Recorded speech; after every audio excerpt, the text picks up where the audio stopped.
RSF bunuh lebih 150,000 rakyat Sudan. Persoalannya, kenapa? Jom kita cerita. Dalam peta ni, kawasan yang bertanda biru dikenali sebagai Darfur. Inilah tempat yang teruknya berlaku pembunuhan sekarang ni dan dia dikuasai oleh RSF. Reason dia bunuh rakyat Sudan adalah untuk melakukan pembersihan etnik.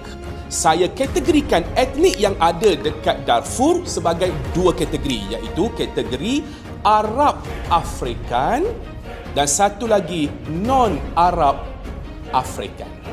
Okay, jadi, puak-puak RSF adalah puak-puak Arab Afrika.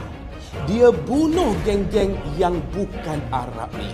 Dia bersihkan, seksa, rogol wanita-wanita yang tak bersalah. Jadi, adakah puak Arab Afrika selamat?